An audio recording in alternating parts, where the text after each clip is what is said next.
Assalamualaikum warahmatullahi wabarakatuh. Halo Sobat Kumham, apa kabar semua? Semoga kita semua dalam keadaan sehat. Pada video kali ini, kami akan sharing informasi mengenai penyusunan SKP bagi seluruh aparatur sipil negara, Kementerian Hukum dan HAM. Penilaian kinerja dilakukan secara objektif, terukur, akuntabel, partisipatif, dan transparan. Ketentuan teknis tentang penilaian kinerja pegawai negeri sipil pada Peraturan Pemerintah Nomor 30 Tahun 2019 diatur lebih lanjut dalam Peraturan Menteri Pendayagunaan Aparatur Negara Nomor 8 Tahun 2021 tentang Sistem Manajemen Kinerja Pegawai Negeri Sipil. Sekretaris Jenderal Kementerian Hukum dan HAM telah mengeluarkan Surat Edaran Nomor SEK strip 04.kp.05.02 tahun 2021 tentang ketentuan pelaksanaan penyusunan SKP tahun 2021 bagi PNS di lingkungan Kementerian Hukum dan HAM. Dalam surat edaran tersebut menjelaskan panduan bagi aparatur sipil negara Kementerian Hukum dan HAM dalam melakukan perencanaan penyusunan SKP. Penyusunan rencana SKP yang sesuai Permen PAN RB 8 tahun 2021 terbagi menjadi dua model, yaitu 1. Penyusunan rencana SKP untuk jabatan pimpinan tinggi atau pimpinan unit kerja. 2. Penyusunan rencana SKP untuk jabatan administrasi dan jabatan fungsional. Untuk rencana SKP jabatan pimpinan tinggi atau pimpinan unit kerja mandiri, ada 3 hal yang harus dipahami, yaitu A. Bagaimana kita dapat melihat gambaran keseluruhan organisasi pada dokumen rencana strategis instansi atau unit kerja dan perjanjian kinerja? B. Bagaimana kita dapat memahami penyusunan rencana SKP pejabat pimpinan tinggi dan pimpinan unit kerja mandiri? C. Bagaimana kita dapat memahami cara melakukan penyusunan manual indikator kinerja pada SKP pejabat pimpinan tinggi atau pimpinan unit kerja mandiri? Untuk rencana SKP jabatan administrasi dan jabatan fungsional, ada 4 hal yang harus dipahami, yaitu A. Bagaimana kita dapat melihat gambaran keseluruhan organisasi pada dokumen rencana strategis instansi atau unit kerja dan perjanjian kinerja. B. Bagaimana kita dapat memahami cara membagi peran koordinator atau ketua dan anggota tim dalam matriks pembagian peran dan hasil. C.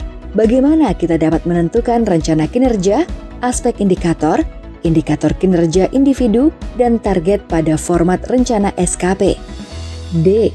Bagaimana kita dapat memahami cara menyusun format keterkaitan SKP dengan angka kredit untuk lampiran SKP, dan pemahaman pengisian verifikasi keterkaitan SKP dengan angka kredit khusus pejabat fungsional. Sobat Pengayoman, mari kita mulai alur proses penyusunan SKP, khusus jabatan pimpinan tinggi dan pimpinan unit kerja mandiri, diawali dengan melihat gambaran keseluruhan organisasi pada dokumen Renstra, rencana strategis instansi atau unit kerja dan perjanjian kerja masing-masing jabatan pimpinan tinggi atau pimpinan unit kerja mandiri. Setelah itu dituangkan dalam form rencana SKP. Setelah disusun form rencana SKP, tahap berikutnya adalah menyusun manual indikator kinerja, dilampirkan pada rencana SKP untuk direview oleh atasan langsung. Untuk rencana SKP mempunyai form tersendiri untuk direview oleh atasan langsung. Setelah atasan langsung mereview, tahapan terakhir adalah penetapan SKP. Kemudian selanjutnya adalah menjelaskan tentang alur proses penyusunan SKP bagi jabatan administrasi dan jabatan fungsional. Perencanaan kinerja individu untuk jabatan administrasi dan jabatan fungsional. Atasan dan bawahan melaksanakan dialog kinerja guna menentukan strategi pencapaian kinerja guna diselaraskan dengan 2 metode, yaitu direct cascading dan non-direct cascading. Setelah menentukan metode dari masing-masing dialog kinerja, maka masing-masing dapat menentukan peran hasil individu atau anggota tim berdasarkan penyelarasan kinerja ketua tim yang dituangkan dalam matriks pembagian peran hasil. Form matriks pembagian peran dan hasil dituangkan untuk setiap satu bagian disesuaikan penyelarasan kinerja ketua tim. Matriks pembagian peran dan hasil diisi dengan melihat gambaran keseluruhan organisasi pada dokumen Renstra Instansi atau unit kerja atau disesuaikan dengan organisasi tata kerja, ORTA. Setelah disusunnya matriks pembagian peran dan hasil untuk setiap jabatan dalam satu bagian, maka matriks pembagian peran dan hasil tersebut dituangkan dalam rencana SKP pada kolom rencana kinerja. Selanjutnya, pejabat administrasi dan pejabat fungsional diminta untuk menentukan aspek indikator kinerja individu, dan target yang disesuaikan dengan kesepakatan antara atasan langsung dengan yang bersangkutan. Khusus jabatan fungsional mempunyai form tambahan, yaitu form keterkaitan SKP dengan angka kredit jabatan fungsional untuk diajukan kepada tim penilai angka kredit yang selanjutnya diverifikasi oleh tim penilai angka kredit. Penyusunan rencana SKP yang telah disusun bagi jabatan administrasi dan jabatan fungsional akan direview oleh atasan langsung untuk ditetapkan SKP-nya. Untuk menyusun rencana kinerja, indikator kinerja dan target pada penyusunan rencana SKP bagi JPT dan pimpinan unit kerja mandiri dapat dilihat dalam perjanjian kinerja dengan atasan. Misalnya, untuk menyusun rencana SKP Kepala Biro Kepegawaian dapat dilihat pada perjanjian kinerja antara Kepala Biro Kepegawaian dengan Sekretaris Jenderal. Masukkan sasaran kegiatan, indikator kinerja kegiatan, dan target yang ada pada perjanjian kinerja ke dalam rencana SKP. Setelah dilakukan penyusunan SKP, tahapan selanjutnya adalah menyusun manual indikator. Manual indikator dibuat untuk setiap indikator kinerja yang terdapat pada rencana SKP JPT. Setelah dibuat manual indikator, rencana SKP yang telah dibuat direview oleh atasan langsung. Di dalam form review rencana SKP, memuat rencana kinerja, indikator kinerja individu, dan target yang telah ditetapkan pada form rencana SKP. Ditambah kolom review untuk atasan langsung jika ingin memberikan catatan apabila ada hal yang perlu ditambahkan. Jika ada catatan dari atasan langsung pada review rencana SKP, maka review tersebut yang akan ditambahkan ke dalam form penetapan SKP dari JPT atau pimpinan unit kerja mandiri. Jika tidak ada catatan dari atasan langsung, maka apa yang sudah dimuat di dalam rencana SKP dapat langsung dimasukkan ke dalam form penetapan SKP. Untuk penyusunan SKP jabatan administrasi dan jabatan fungsional, dalam menyusun rencana SKP tahapan pertama, yaitu menyusun matriks pembagian peran dan hasil. Matriks pembagian peran dan hasil dibuat untuk mengetahui peran setiap individu pegawai. Matriks pembagian peran dan hasil adalah sebuah tabel yang mengidentifikasi peran setiap anggota tim kerja untuk mendukung pencapaian target kinerja dari tim dan harus dinyatakan dalam bahasa pencapaian. Membagi peran koordinator atau ketua dan anggota tim kerja atau kelompok kerja sesuai matriks pembagian peran dan hasil. Pedoman ini menyediakan dua cara, yaitu dengan menggunakan metode direct cascading atau non-direct cascading.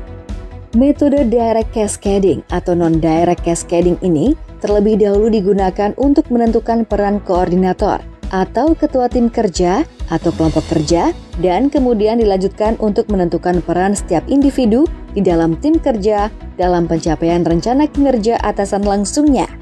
Setelah disusunnya matriks pembagian peran dan hasil, maka apa yang telah dituangkan di dalam matriks tersebut akan menjadi rencana kinerja pegawai dalam form rencana SKP-nya.